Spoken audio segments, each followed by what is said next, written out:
Pessoal, temos que lidar agora com intervenção de terceiro. E o que é esse barato, digamos assim, desse instituto chamado intervenção de terceiros? Quando a gente fala em partes, a gente sempre identifica ali no processo autor e réu. Aquele que busca determinada pretensão perante o Poder Judiciário e, claro, aquele que é citado para integrando essa relação, caso queira resistir a essa pretensão. Então, eu tenho sempre essa visualização de partes, autor e réu. E são, dentro da legitimação ordinária, aqueles que seriam os sujeitos da relação jurídico-material. Lembra da figura da legitimação ordinária? Autor e réu se confundem com aqueles que são os sujeitos da relação jurídico-material e, portanto, figuram como autor e réu partes legítimas, já que a sentença há de atingir, se for o caso, a esfera jurídica desses autores e réus, partes em determinado processo. Só que a lei processual, senhores, permite que muitas vezes terceiros, e se eu digo terceiros, seriam, em regra, e digo apenas em regra, sujeitos que não seriam da relação jurídico-material. João e Manuel, relação jurídico-material, lide partes do processo, autor e réu, João e Manuel. Ok? Paulo não é sujeito dessa relação, mas poderá intervir ou ser chamado a intervir neste processo. E aí, então, por isso que a gente chama de intervenção de terceiros, quem não sendo autor e réu originários para essa demanda, são chamados ou se apresentam para integrar também essa relação jurídico-processual por vários motivos. Existindo uma modalidade de intervenção de terceiro, em que alguém que poderia desde logo figurar como parte não é trazida como réu, mas poderá participar depois. Mas é apenas uma. Na maioria dos casos, vamos trabalhar a regra, então, intervenção de terceiro pressupõe essa visão, senhores. E muitas vezes isso traz uma confusão enorme, tá? Porque nem sempre, esse terceiro vindo ou sendo chamado agora a frequentar o processo por qualquer das modalidades de intervenção de terceiro, estará lançado como autor ou réu necessariamente quanto a essa lide principal. Autor, réu, sujeito da relação jurídico-material. Terceiro, alguém que não seria, em regra, sujeito dessa relação. Vem ao processo ou é chamado a integrá-lo. Intervenção de terceiro. Se ele será ou não, também agora considerado parte nessa relação jurídico-processual principal, é algo que cada modalidade de intervenção de terceiro apresenta para a gente com muito, muito, muito, muito carinho. Tranquilo, senhores? Então, dentro dessa realidade, dentro dessa visão, vamos verificar quais são as modalidades de intervenção de terceiros que a lei aqui permite para a gente no curso do Código de Processo Civil. Vamos lá, vamos julgar a lei, por gentileza. E julgando aqui, desde logo a nossa legislação, a gente há de afirmar, senhores, justamente que lá no artigo, vamos puxá-lo aqui,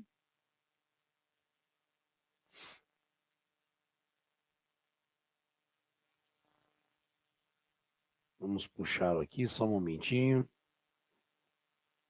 Pronto. Opa, está aqui. Senhores, no artigo 119 do Código de Processo Civil, nós iniciamos, percebam, uma parte específica da lei que cuida dela intervenção de terceiros. A assistência é a primeira modalidade de intervenção de terceiro que a lei nos apresenta. E, senhores, a assistência é uma modalidade de intervenção de terceiro, através da qual alguém que tem interesse jurídico na vitória do autor ou do réu nesse processo, não é necessariamente interesse econômico, social, político, religioso, nada disso. A assistência pressupõe interesse jurídico, que o autor ou réu seja vitorioso, vem esse terceiro ao processo e solicita a sua admissão na qualidade de assistente. Olha o nome. Eu estou aqui, juiz, solicitando como terceiro vindo a esse processo. Estou solicitando frequentá-lo como assistente do autor ou do réu, ou seja, trazer elementos para que o autor saia vitorioso, para que o réu saia vitorioso. Porque eu tenho interesse jurídico que o autor ganhe ou que o réu seja o vitorioso nessa demanda. Então, dentro dessa linha de raciocínio, dentro dessa linha de pensamento, senhores, a assistência tem esse objetivo. E vai mais interesse jurídico. Quando a gente começar a trabalhar cada uma das modalidades de intervenção de terceiro, eu especifico todos esses detalhes que aqui, simplesmente nesse bloco introdutório, eu estou apresentando, tá bom? Então, eu tenho essa primeira modalidade de intervenção de terceiro, que é ela, assistência. Ótimo. Segunda modalidade, senhores, que a assistência pode ser simples ou litisconsorcial. Denunciação da lide. Tá. Quando a gente fala em denunciação da lide, senhores, a gente tem a seguinte preocupação, a seguinte visão aqui estampada. Eu sou autor, eu sou réu. Eu quero ganhar essa demanda, vamos colocar dessa forma, eu quero uma sentença que me seja favorável. Mas existe uma coisa chamada eventualidade. Pode ser que, em razão dessa possível eventualidade, eu, autor ou eu, réu, não saia vitorioso. Eu, autor, quero a procedência do meu pedido. Eu, réu, quero a improcedência do pedido do autor, lindo, maravilhoso. Mas pode ser que eu não saia daqui vitorioso, senhores. Então, em razão disso, em razão dessa situação específica, eu teria, caso eu perca a demanda, eu não quero, direito de regresso contra alguém. E aí, então, surge a denunciação da lide, onde eu digo, como autor, por exemplo, juiz, eu quero a procedência do meu pedido contra o réu, entretanto, se o meu pedido for julgado improcedente, essa improcedência me dá direito de regresso contra aquele cidadão. Então, vou denunciá-lo desde logo, dizendo o seguinte: você está vindo agora ao processo, se eu perder, eu quero que a sentença reconheça o meu direito contra você. Da mesma forma quanto ao réu, porque o réu, senhores, quer a improcedência do pedido do autor. Mas se o pedido do autor for julgado procedente, terá ele, réu, direito de regresso contra alguém. Então ele vem ao processo e diz o seguinte: juiz, eu vou denunciar desde logo esse terceiro. Se o pedido do autor for julgado procedente, reconheço o meu direito de regresso contra esse terceiro, e é para isso que serve a figura dela, denunciação da lide, como uma das modalidades de intervenção de terceiros. Beleza? Ótimo. Senhores, próxima modalidade. Vamos lá. Chamamento ao processo. Essa modalidade é muito interessante, senhores, porque ela tem desdobramentos também fora do Código de Processo Civil, hipóteses de utilização fora do CPC. Discutiremos isso, mas a pegada é muito próxima da denunciação. Mas o chamamento ao processo só pode ser exercido pelo réu, tá? Só pelo réu. É o réu que, juiz, se eu perder essa ação, eu tenho direito de regresso contra alguém. Só que esse alguém já poderia estar no processo desde o início, Essa é a regra do CPC. Essa pessoa já poderia estar no processo desde o início e o autor fez uma opção de não demandar nós dois de uma vez. Então eu vou chamar ao processo esse que originariamente poderia estar junto comigo, na qualidade de réu, beleza? Mas que o autor, por uma opção dele, não fez.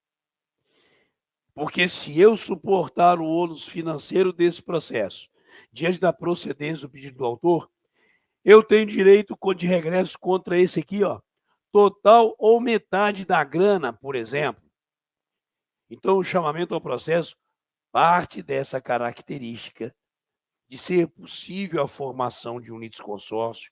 O autor não fez essa opção. Nas hipóteses da lei, então, esse réu originário chama ao processo esse outro para suportar junto com ele esse ônus financeiro do processo e garanti-lo, inclusive, em eventual situação regressiva. E explicaremos e exemplificaremos, além da verificação do procedimento, depois dos blocos específicos de cada uma dessas modalidades. Continuemos, senhores. Incidente de desconsideração da personalidade jurídica. Incidente de desconsideração da personalidade jurídica. Para mim, aqui é maltratada todo dia pela advocacia, pelo Poder Judiciário. Senhores, quando se fala em incidente de desconsideração, nós temos que ter um rompimento. Qual? A desconsideração da personalidade jurídica é, na verdade, um instituto de direito material. O incidente de desconsideração é um instituto de direito processual. Então, havendo a premissa ou as premissas legais para desconsideração, conforme regulação da lei material, poderemos solicitar ao juiz a desconsideração da personalidade jurídica através do incidente procedimental chamado incidente de desconsideração da personalidade jurídica, tá bom? Só que muitos acreditam que ao termos a desconsideração da personalidade jurídica, esse terceiro a quem eu posso estender as obrigações desse processo, eventualmente atingindo o patrimônio dele, vira parte.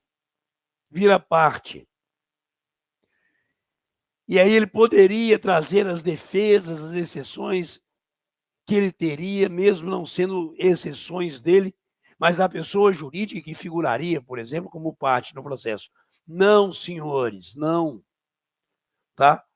A relação jurídico-processual que se instaura com um incidente é para que o juiz diga: as obrigações desse processo podem ser extensivas ao patrimônio desse terceiro, por isso desconsideração da personalidade jurídica.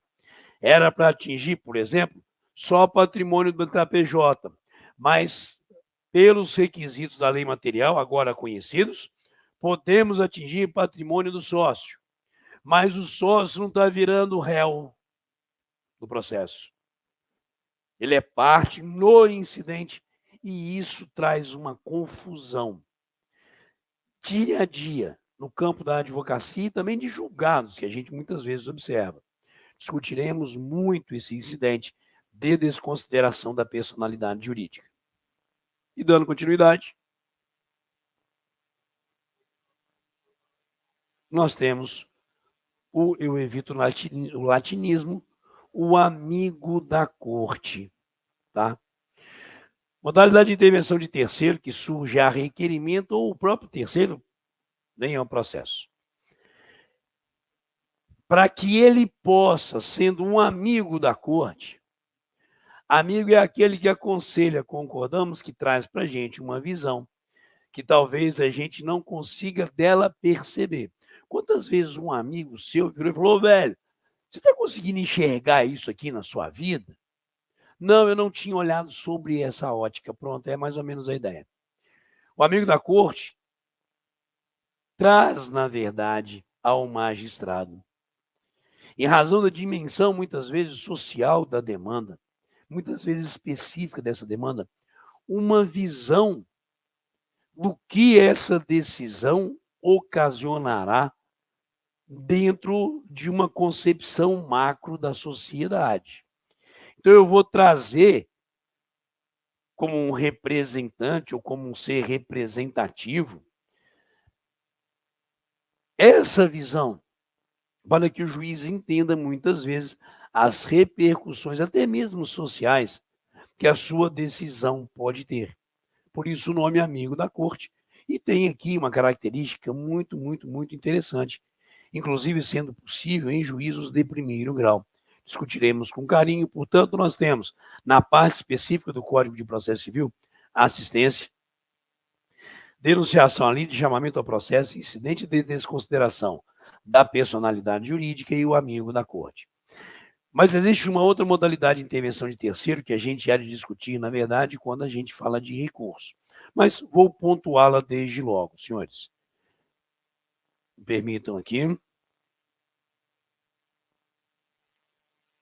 Lá no artigo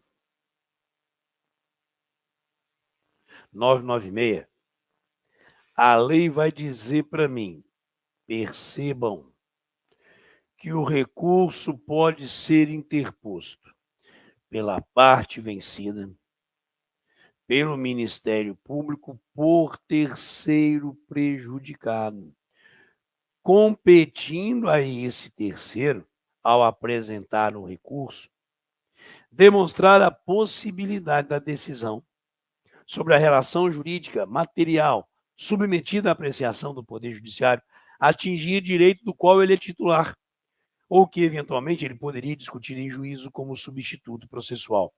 Então, além dessas modalidades que a gente aqui discutiu, senhores, existe essa outra modalidade também, assim considerada doutrinariamente, que é o recurso de terceiro prejudicado, mas que será objeto de estudo na parte recursal. Portanto, nos próximos blocos, nós enfrentaremos aqui cada uma dessas modalidades de intervenção de terceiro. Beleza? Valeu, senhores.